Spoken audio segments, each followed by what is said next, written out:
The following program is intended for mature audiences. Football fans, the time is now. Give me a hell yeah! For the football show you never knew you wanted. Ladies and gentlemen, this is the Broken Helmet.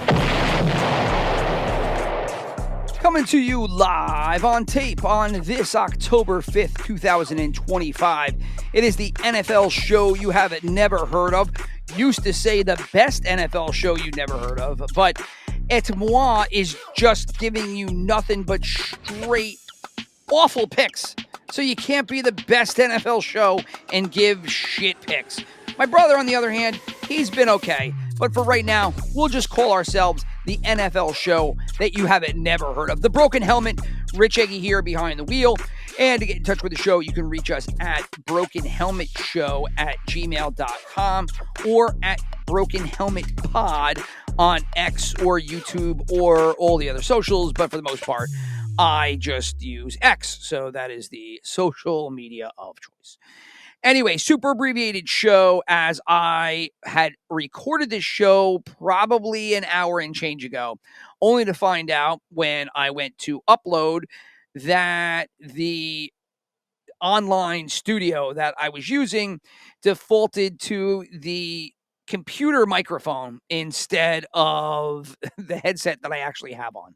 It was because I had plugged it into a different USB-C port, and then it defaulted to a brand new set of settings, and those were the laptop audio. So here I am going to do a abbreviated show because right now, currently, it is 11:30 Eastern Standard Time on Sunday morning. The NFL game over in Europe is already taking place. Carson Wentz is out of that one. It was 10-7 when I was watching it just before I came downstairs here to record this update. So let's just get down to brass tacks and get into the show. We'll rip through the downs and get to our wagers. First down. And so with first down, we look at historically how we have done with last week and the rest of the season in terms of our wagers. We'll kick it over here real quick. And just to rip through here, I'll just talk top level stuff in regard to the season. Now that we're through 4 weeks, it's been the favorites over the dogs, 58 favorites coming in 58% of the time. The dogs that have covered, they have won their covers 59% of the time. Overs and unders are completely tied. In regard to teases, they're still profitable. The spread themselves has been better than the money total, and the favorites of all of them, that being the favorites, dogs, overs, and unders, have come in the most at 81%. Last week they were 11-5. The dogs were 12-4. The best of last week, though, was actually the overs, who were 14-2. So if you've been betting teases, you've been doing good. You've been better if you've been doing the spread versus the money line versus the totals. But even the totals, you've been okay if you've been able to pick the right ones, right? So I unfortunately have tried to do teasers the past 2 weeks, and it has not benefited me yet. So that has just added to my gambling woes. Other things that we track, the home dogs, nothing really under 50%. Big road favorites were 0-2 last week. They're still over 50% for the year. Halftime leads is really the one to watch. 75% of the time, the team that goes into halftime ends up victorious. That was 14-2 last week. The only two teams that did not end up taking their halftime lead to victory were the Los Angeles Chargers. The Dallas Cowboys. Yeah, the Cowboys and the Raiders were the two teams. So both those teams had halftime leads, and then they blew the final. Trifecta games where sharps, money, and the tickets are all on one side and nobody else is on the other. They are currently 31% on the year. They were 2-4 last year. Historically, that's about where they fall in this like 30 to 40 range. Whenever you see a trifecta, it always makes that, hair on the back of my neck stand up. I don't know if I really want to be on that side. Not that they lose all the time, but for whatever reason, when everybody's on one side, it's the typical sharp play is to be the contrarian, right? So if everybody's this way, I want to be there. Why? It just is what it is. Pros versus Joes, they're tied for the year at 8 apiece. Chris and I am still leading in the 272. That's where we pick every game each week. I am at 52%. He is at 44, but his big thing is he is 4-0 for his best bets for the season. I am not. I'm at 25%, and that has affected my bankroll quite a bit because a lot of the teams that I have as my best bet or teams in consideration for my best bet are ones that I have pumped when it comes to wagers, and it has not turned out in my favor. So that has screwed me the past 2 weeks. I'll talk about that in a hot second. But how we compare to in regard to the super picks, because we also do that. I was 1-4 last week. Chris is 3-2, so he's got me on the season 55% to 40. So Chris has been doing better with his best bets and his super picks, and that it tends to equate to a better financial return, and he definitely has that this year. How we measure up against the Sharps, tickets, and the money pool, well, they have all been under 50%. The Joe Public, the tickets have been the worst. They're at 32%. They were okay last week at 8-8, but on the year, they're at 32%. So we're doing better than the rest when you're talking about pure picks. However, when you talk about money, you can look at it right here. These were the wagers from last week. Not so good. For me, I ended up hitting one. That was the money line Giants and Kansas City Chiefs parlay. That was it. All the rest of these, the biggest shot to my wallet was the Green Bay Packers. Had they ended up winning by 2, like a field goal, I would have hit this 14 parlay, plus I would have hit these 2 parlays correlated, and so I would have netted about 1,300. And it was not to be the case. Green Bay ends up tying. It's like kissing your sister. And as a result, we are stuck here with a monster losing week here to the tune of about $700. So Chris ended up winning 2 bets, but it was less than what he put in. So he was down about 200 for the week. I was down about $750, let's say. So on the year, I am in a drawdown, if you believe this, of about 17% on the year. I mean, it is the opposite of fireworks. If you want to talk about just sheer, wow, watch this go down in flames. Yeah, okay. That's what you've gotten on my side. I think one would say... We call this place Loserville. Facts. My brother, on the other hand, he is at just under 98. He's about $9,800. So he is positive about 9% on the year with his gambling. We still have open season bets. I've got 1,500. He's got 1,000. That's not factored into our margin because that's still open. But in terms of just dollars, he is up now about $1,800, and I am down $1,500. I started with $8,500, and now I'm at $7,000. Survivor, he had Green Bay, so that one was no good.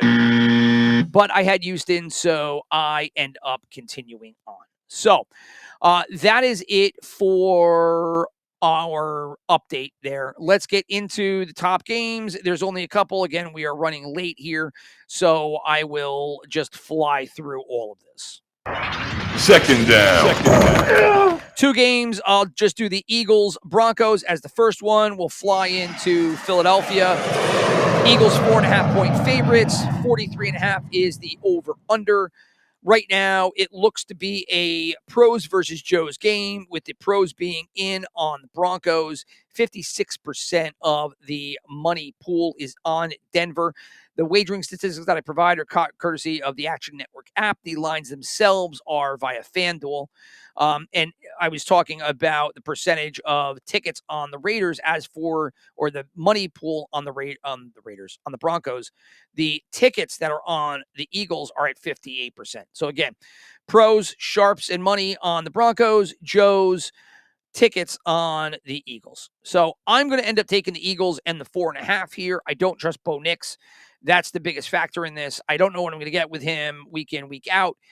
With the defensive line, what it is for the Eagles, I think that it could run into definite issues. Now, the offense has to follow along here and play their part in order to get a cover of more than 4.5 points. I'm hoping that they do that. I couldn't say that I'm banking on it. I'm definitely questionable, and it makes me queasy going with the Eagles, especially since I consider them as one of my best bets this week. Ultimately, I pumped them out. I went with another team, and I'll get to that in a second. But I just don't have any kind of faith in Bo Nix, and I just don't trust him here on the road. So give me the Eagles. Give my brother the Eagles as well. So now the next game, we will fly down from Philadelphia, or hop in a car and hightail it and do like 120 down 95 to Jacksonville, where the Jaguars will take on the Kansas City Chiefs on a Monday night football game. And the Monday Night Football game will see the road Chiefs as 3-point favorites here, and a trifecta team where 62% of the tickets, 78% of the money pool, and the sharps are all in on Kansas City. Over under in this one is 46.5 points. When it comes to Jacksonville, I have not been giving them the credit that I should have. It's primarily because, much like Bo Nix, I'm not a huge Trevor Lawrence fan. Liam Cohen, I think, has that team playing better than they were last year. I think that much is pretty much, I think that's the consensus opinion. And obviously on defense, they've had this crazy, they've been winning the turnover battle like crazy. And it has resulted in points, which has resulted in wins. They got that win last week, on the road. And so what do we do here with Jacksonville? I don't know. I don't think that they're going to end up getting the turnover battle here. You are, going against Mahomes, where everybody has pointed out Mahomes has not been the Mahomes he was in previous years. They've talked about that now forever. I mean, it feels like those years that he had Tyreek Hill were so long ago, and they might have been. It's all relative. I can't keep track of it anymore. But I think that here in Jacksonville, Mahomes should be fine now that he's got Worthy back. He got a little bit more on the weapons.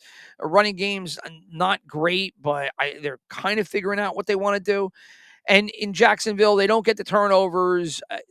I think Spagnuolo can keep Lawrence at bay in this below average tier that I envision him at. And so give me Kansas City here and the 3. My brother also going in on Kansas City. And those are really the only 2 games that I thought were worthwhile talking about. The rest of this schedule this week is kind of dog shit. Third down. And as we look at it here, I mean, we'll just fly through these. I recorded this earlier and the recording was terrible. I couldn't upload it. So this Vikings-Browns game is in the middle of it right here. This Vikings-Brown game is a nightmare. I feel bad for the fans overseas that get these. This game in London last week, I thought it was in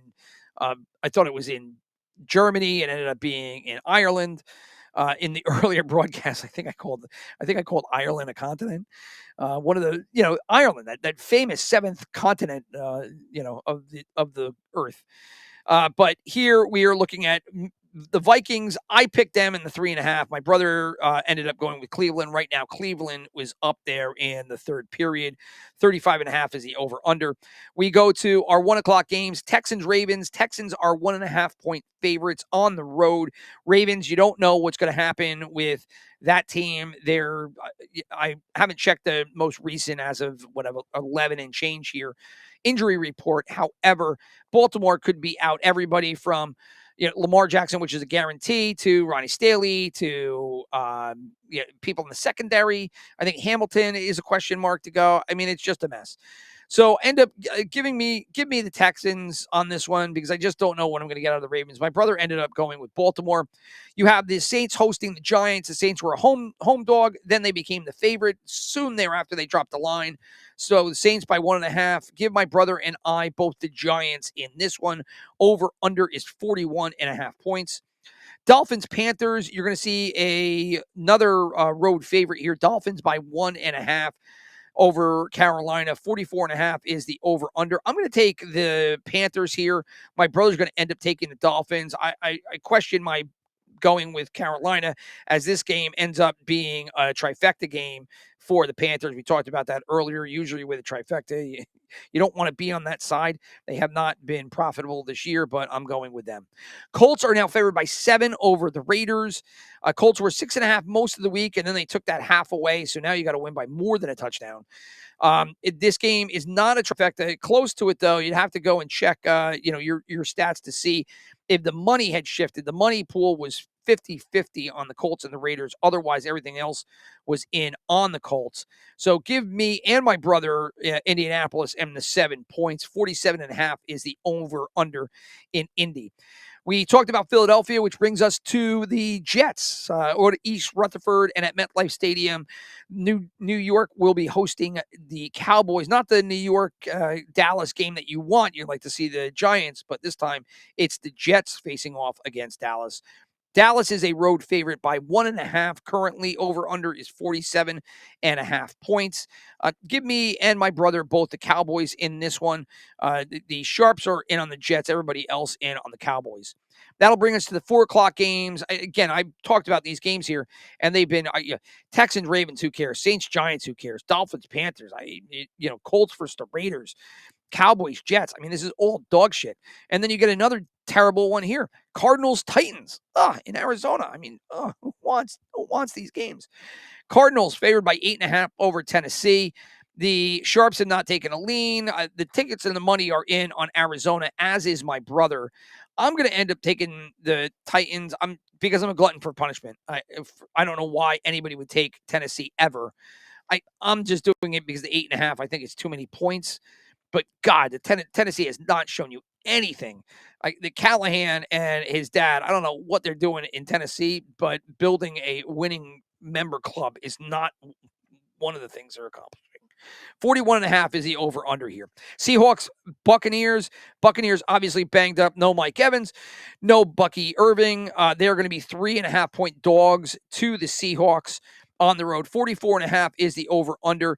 The Sharps are going to be on the Seahawks, but then you're going to see the tickets and the money shift over to the Buccaneers side. My brother and I are both going to be on Seattle.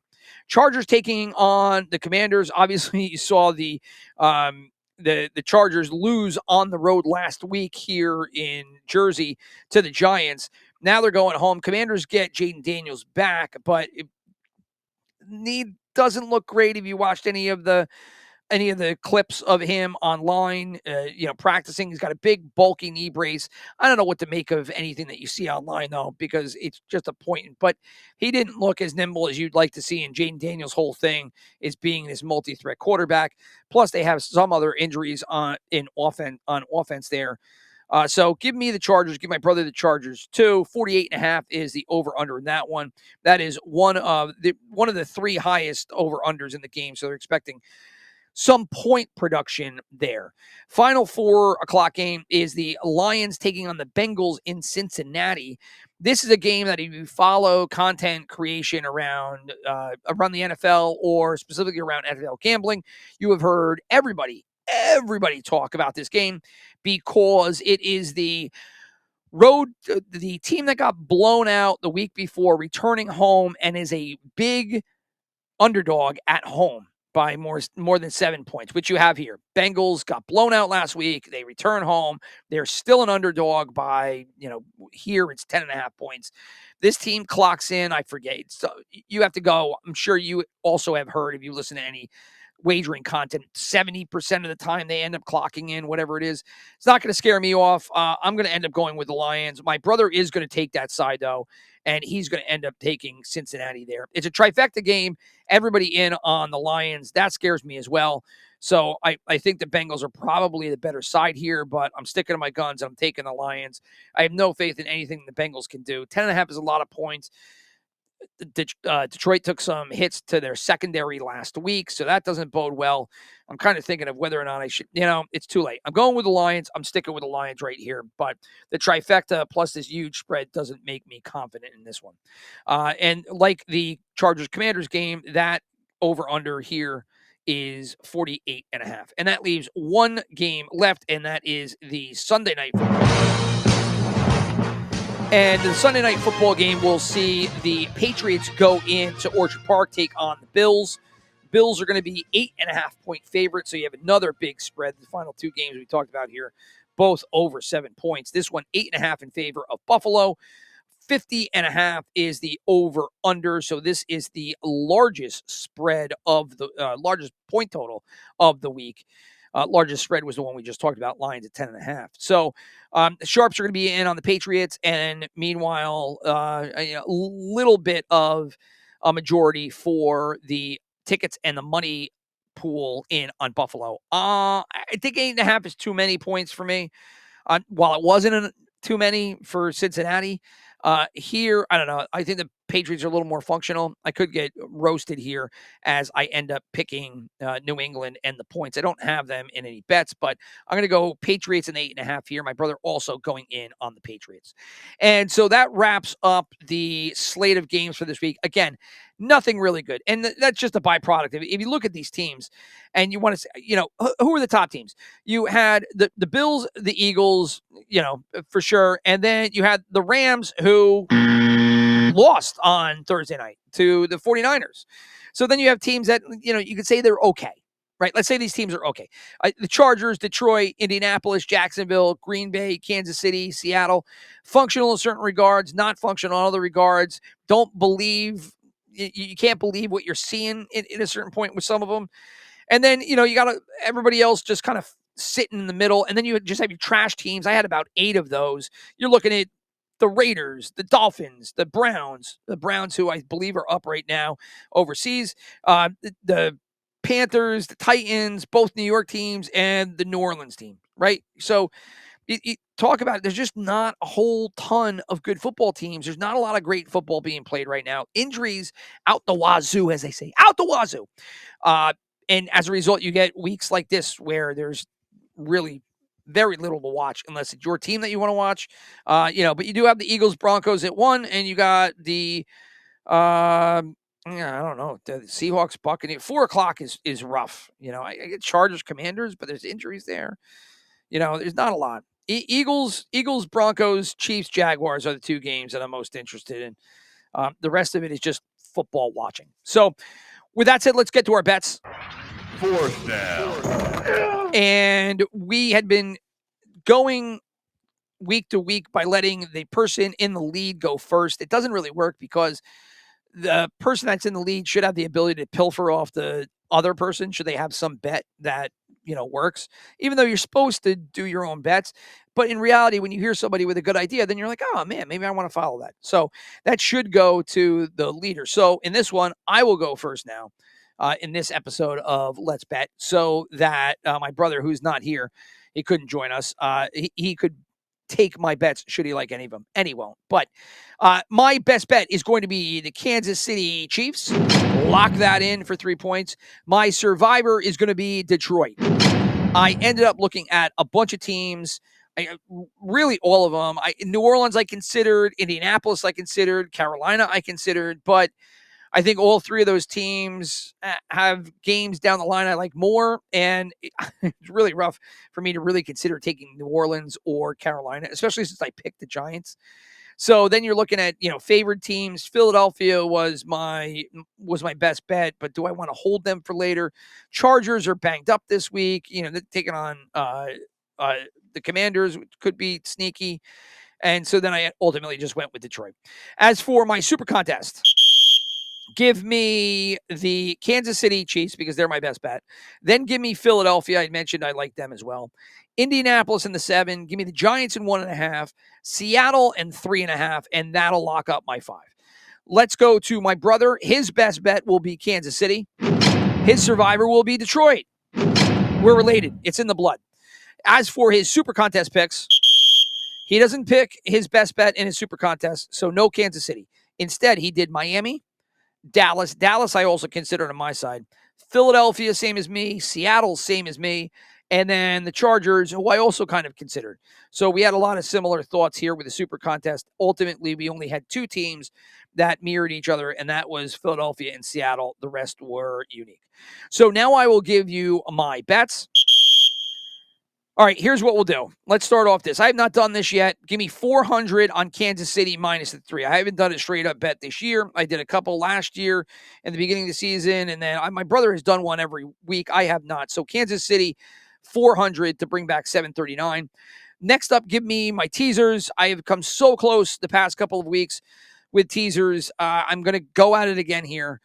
Indianapolis, Philadelphia, and Buffalo, 100 for 240 back. Then add Arizona on top of that, and then put down 50 for 170 in return there. So those are my 2 teaser bets. My next is going to be my moneyline parlay. Again, 2 weeks ago, had Baltimore hit. I would have pulled in a nice like $600 or $700. Was not to be. And that it really hurt. My past 2 weeks have really killed my bankroll. And I'm bent about it only because I really thought that those reads were okay. I'm more frustrated that I look like I don't know what I'm doing, which I don't, than anything else. Monetarily speaking, you can make $1,500 back. But again, each week that you lose, whatever you're down exponentially gets bigger, right? Because your bankroll shrinks at the same time. So while 1,500 isn't a ton, if you had 10, 11,000 bucks, when you have 7,000, it's more, right? It's fucking fractional math, baby. So here we go. Money line.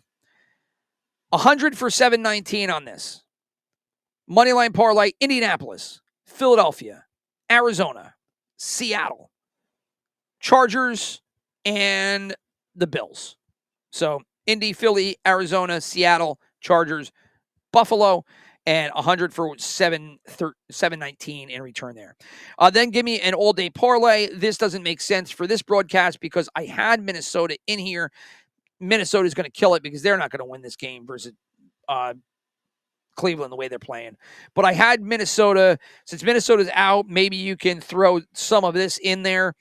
Philadelphia minus 2.5, Seattle minus 2.5, Buffalo minus 6.5, Kansas City minus 2.5.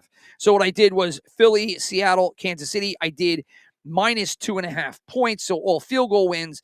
And then Buffalo, I did a touchdown win. So if you want to take that and sprinkle some kind of other team in there, I had put 25 for 270 in return there. Then I have parlays. We'll start off with straight parlays, and we'll go to some alt line ones. I had Philadelphia and Kansas City with theirs, so Philly minus 4.5, Kansas City minus 3, 50 for 182 in return. Then give me Indianapolis tacked onto that to make a 3-team parlay. Give me 50 for 279 in return there. Now I'm going to do some alt line action. Philadelphia minus 2.5, so a field goal. Dallas minus 2.5, so a field goal. 25 for 75 in return. Then make that a 3-team parlay with the Chargers minus 2.5. That's a spread, so they just need to win by a field goal. That 3-team parlay, 25 for 136. Now throw in Kansas City in 2.5, so they've got to win by a field goal. That is good, 25 for 225. And then to really blow everybody's socks off, to really make a banger, if all of those hit, then throw the Giants in for 2.5 points. So take the Giants, instead of being minus 1.5, instead of being plus 1.5, make them minus 2.5. And so that 5-teamer will be 25 to pull back 510. Next up, we will go to my several different bets that I did. This one I was all excited about until I heard Nick Costa on You Better You Bet, the WFAN version this morning coming back from church. It was about, I forget, 8 something, and he starts talking about the Giants and the Jets, and he was singing some new Sinatra song, maybe might have been New York, whatever. But he goes, Giants and the Jets money line parlay. I said, shit, that's what I'm looking at. But I actually juiced it a little bit. I did the Giants and the Jets both by a field goal, so minus 2.5 on either side. I called that my New York mush bet. Everything that I've been betting has been going the other way, so I'm screwing over all the New York fans in this one. But those 2 teams, 25 for 132 in return. I also did Baltimore and Carolina by a field goal, so minus 2.5 on both those sides. I called that the home dog flip. They're both home dogs, flip them, make them win by a field goal, and then 25 for 128 in return. Who knows? If those two things are both good, why don't we throw them together? So we'll do a 4-team, Giants, Jets, Baltimore, Carolina, all by a field goal. Put that in one combined parlay, 25 for 675 in that one. And then I had $50 to make it a cool $1,000 that I wanted to lose this week. And so I did Abdul Carter and Leonard Williams, both for a sack. Combine that, 25 for 138 in return in that 2-man sack parlay. And then I did a tight end touchdown parlay. Touchdowns are fun. I had a solid one yesterday in college football, but I ended up throwing it together in a parlay, and then the parlay went to shit because everything else worked except for that one. And I should have just done that one because, I actually bet it as a first touchdown, and it was plus 800. So these things are fun. I have not found that I have any read whatsoever on the touchdowns. Occasionally they hit, but I think ultimately scoring is arbitrary. So you're really looking at, these are guys that could score a touchdown, but their odds are out of whack. I think that's what you're looking at, right? You're looking at some kind of discrepancy in the odds where, that guy shouldn't be that high. He could definitely score. So when you're looking at Cam Scatterbo to score a touchdown and he's minus 150, like, okay, not doing that. Why am I going to, if scoring is arbitrary, why am I going to take negative odds on a player? Unless you're trying to throw it together in some kind of same game parlay or some shit like that. But anyway, my touchdown parlay is going to be Theo Johnson and Mason Taylor. So the two New York teams, their tight ends who are seeing a little bit more in terms of targets. Maybe Theo Johnson because of Jackson Dart. Mason Taylor, he's a rookie. He's starting to get ingrained to the NFL game. But give me those two for a touchdown, 25 for 575. And then that leaves my brother and his bets. He's going to take Kansas City minus 2.5, 250 for 425 in return. He's going to take moneyline parlay Giants and Seahawks, 150 for 465 there. He's going to take a 4-team alt line parlay. And you're going to wonder, you're going to be like, really? You got 4-1 on this? But it's because he took one team and flipped it, and we'll do that team last. He took Philadelphia, Dallas, made them both plus 3.5, so they could both lose by a field goal. He took Miami and made them a plus 7.5 dog, so they could lose by a touchdown. The big flip was Baltimore, and he took Baltimore and made them a 2.5-point favorite. So Philly, Dallas both lose by a field goal. Miami loses by a touchdown, but Baltimore still wins by a field goal. Then he wins this ticket. He put 250 for 1250 in return. Baltimore, obviously the biggest question mark there. Next ticket, Arizona to minus 2.5, Detroit minus 2.5. So Arizona and Detroit to win by a field goal. The Chargers to lose by only a field goal. So Chargers plus 3.5. Give him 250 for 600 in that one. So Arizona and Detroit win. They win by a field goal. Chargers can win or they can lose by a field goal. That ticket's still good. And then finally, he had one last ticket.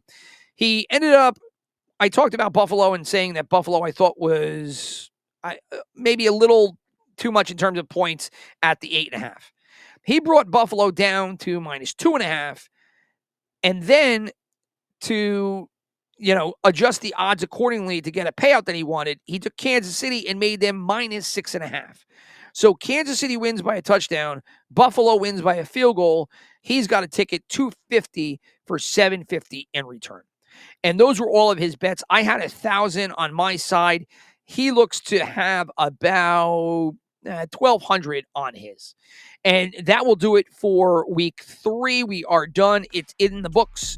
We will see if I can at least get some kind of forward momentum with my bets this week. My brother will continue on to see if he can stay positive and get back into the double digits in terms of positive margin. That would be nice. And so all of you out there, I hope that you guys end up cashing in on your tickets and you guys are in the black or in the green. Stay away from the red. Very, very bad. And otherwise, we will talk to you next week. Hope you got something out of the show. If not, we'll go at it again and we'll see what we can do. 1-800-GAMBLER for anybody that isn't feeling comfortable doing these bets and think they might have a problem. Don't do it. Not a good thing. Anyway, everybody else, see you later.